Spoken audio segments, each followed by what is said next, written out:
Pensé que ese pasajero me iba a matar dentro de mi propio auto y lo peor, él parecía completamente tranquilo. Mi nombre es Vicente, soy conductor de Uber, y ya he visto muchas cosas extrañas en este trabajo, gente borracha, gente llorando, gente discutiendo por teléfono, pero lo que pasó ese día fue diferente. Era un viaje largo, más de 40 minutos, recogí al pasajero al final de la tarde, barrio tranquilo, entró al auto sin decir nada, ni buenas tardes, solo abrió la puerta, se sentó detrás de mí, y la cerró. Buenas tardes, dije. Silencio. Miré por el retrovisor, él solo se quedó ahí, mirando hacia adelante sin expresión. Pensé, ok, solo otro cliente callado. Normal. Empecé el viaje, todo tranquilo en los primeros minutos, hasta que empezó. Un ruido bajo pero repetitivo. Tec, tec, tec. Al principio pensé que era algo del auto, pero no era. Miré de reojo por el retrovisor y vi. Se estaba cortando la uña del pie, en el asiento de atrás. Me quedé helado, sin reacción. Se había quitado el zapato, el pie apoyado en el asiento y una de esas tijeritas pequeñas en la mano. Tec, tec, tec. Pedazos cayendo en la alfombra. Sentí un asco inmediato, pero me quedé callado porque, ¿qué iba a decir? Señor, ¿puede dejar de cortarse la uña del pie en mi auto? Respiré hondo e intenté ignorarlo, pero el ruido no paraba. Y lo peor, el olor empezó. Ese olor extraño, mezcla de sudor con, no sé. Bajé un poco la ventana disimulando, pero él ni reaccionó. Continuó tranquilo, concentrado. Como si estuviera solo, como si yo no existiera. Y eso ya me estaba incomodando, pero aún no era lo peor, ni de lejos. Porque después de unos minutos, el ruido paró. Silencio. Pensé, gracias a Dios. Pero entonces, vino otra cosa. Un clic seco diferente. Miré por el retrovisor otra vez, y lo vi abriendo un maletín negro que ni siquiera había notado cuando entró. Lo puso sobre las piernas, lo abrió despacio, sin prisa. Y adentro, había cosas. Metal, brillando, organizadas. No lo entendí en el momento, pero parecía instrumental quirúrgico. Mi corazón se aceleró. Tomó un guante de esos de procedimiento y empezó a ponérselo. Con calma, ajustando cada dedo. Sin decir nada, sin mirarme. Fue ahí cuando la incomodidad se volvió miedo. Porque eso no tenía ningún sentido, ninguno. Y sentí que eso estaba empezando a ponerse serio. Intenté mantener la calma, de verdad. Pero mi mano ya estaba sudando en el volante. Porque ahora, ya no era solo un pasajero extraño, era otra cosa mucho peor. Terminó de ponerse el guante, lo ajustó bien, estiró los dedos, como si se estuviera preparando para algo. Y entonces, se quedó en silencio otra vez. Solo mirando hacia adelante, respirando despacio. Eso me dio un escalofrío porque era una calma, extraña, fría, calculada. Tragué saliva y decidí decir algo, cualquier cosa. Señor, ¿todo bien ahí atrás? Silencio. No respondió de inmediato ni se movió. Solo después de unos segundos, giró el rostro despacio y me miró por el retrovisor. Mirada fija, sin expresión. Tú te metiste en esta situación, Marcelo.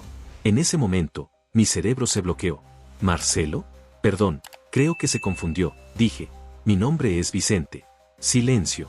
Continuó mirándome sin parpadear. Y respondió. Eso no cambia nada. Mi corazón se disparó porque eso no parecía una conversación normal, parecía un guión. Empecé a entrar en pánico, pero intenté mantener la voz firme. Señor, mire, este auto tiene cámara, ¿sí? Mentira. Todo lo que pasa aquí es monitoreado por la central. Otra mentira. Tiene GPS, rastreador, todo. Fui hablando rápido, intentando crear una barrera, cualquier cosa que lo hiciera pensar dos veces. Pero él no reaccionó ninguna. Ni un músculo. Solo se quedó mirándome. Y después, desvió la mirada. Como si yo no fuera importante. Eso fue aún peor porque parecía que nada de lo que yo dijera importaba. Para con esto, por favor, dije. Si es una broma, ya estuvo. Mi voz falló. Ya estaba mostrando el miedo. Y él lo notó, estaba seguro. Porque inclinó levemente la cabeza y dijo. Deberías haber pensado en eso antes. Frío, sin emoción. Como si estuviera leyendo algo memorizado. Y fue ahí cuando mi cabeza empezó a ir lejos, muy lejos. Me está confundiendo con alguien. Esto es algún tipo de ajuste. Cree que soy otra persona. Todo mi cuerpo se paralizó. Yo no soy quien usted está pensando, dije rápido. Soy solo conductor. Silencio. No respondió. Solo abrió el maletín otra vez despacio y empezó a mover las cosas dentro. Metal golpeando, organizado, preciso. No podía ver bien, pero parecía peor de cerca, mucho peor. Mi respiración empezó a volverse irregular. Y en ese momento, tuve la certeza de una cosa. No podía continuar ese viaje. Solo que había un problema. Estaba en medio de la carretera, sin nadie cerca. Y con un tipo extraño, con un maletín quirúrgico, y una calma que no era normal. Pensé en detener el auto, pero ¿y si reaccionaba? ¿Y si era exactamente eso lo que quería? Mi pie se volvió más pesado en el acelerador sin que me diera cuenta. Yo solo quería llegar a algún lugar, cualquier lugar con gente, luz, movimiento. Pero antes de que tomara cualquier decisión, habló otra vez. Relájate, Marcelo. Pausa. Va a terminar rápido. Eso, acabó conmigo. En ese momento, sentí el cuerpo helarse, la visión un poco borrosa y una sensación absurda de desesperación, porque en mi cabeza, ya no había duda. Iba a morir ahí, dentro de mi auto. Y lo peor, sin siquiera saber por qué. En ese momento, perdí el control, no del auto de mí. Amigo, por el amor de Dios, para con eso, dije. Me estás confundiendo con otra persona. Mi voz ya no era firme, estaba temblando desesperada. Miraba el retrovisor todo el tiempo, intentando prever cualquier movimiento, cualquier reacción. Pero él, seguía igual, tranquilo, casi, paciente, como si estuviera esperando algo. No soy Marcelo, repetí. Te subiste al auto equivocado, no sé. Silencio. Movió el maletín, tomó algo. No pude ver qué era, pero el simple movimiento ya hizo que mi corazón se acelerara aún más. Por favor, dije en voz baja. Si esto es alguna broma, ya estuvo. Y fue ahí, ¿qué pasó? De la nada, sin aviso. Gritó. Corta. Alto seco dentro del auto.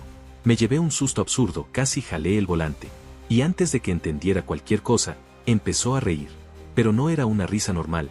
Era alta, exagerada, casi teatral. Se aplaudía a sí mismo. Perfecto. Perfecto. Decía. Caramba, eso quedó muy bien. Me quedé paralizado sin entender. ¿Qué? Logré decir. Todavía se reía, se inclinó hacia adelante, ahora completamente diferente, expresivo, animado. Amigo, relájate, dijo. Soy actor.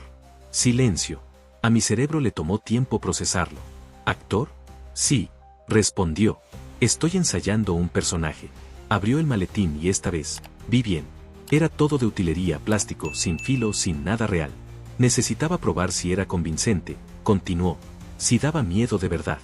No sabía qué sentir: alivio, rabia, vergüenza, todo al mismo tiempo. ¿Estás loco?, dije. Mi voz todavía temblaba. Se rió otra vez. Un poco, tal vez. Y entonces, fue cuando me di cuenta. Mis piernas mojadas, calientes. Me había orinado. De miedo. Ahí dentro del auto, frente a él. Eso me golpeó más fuerte que todo, más que el susto, más que el miedo. La vergüenza llegó en ese momento, pesada.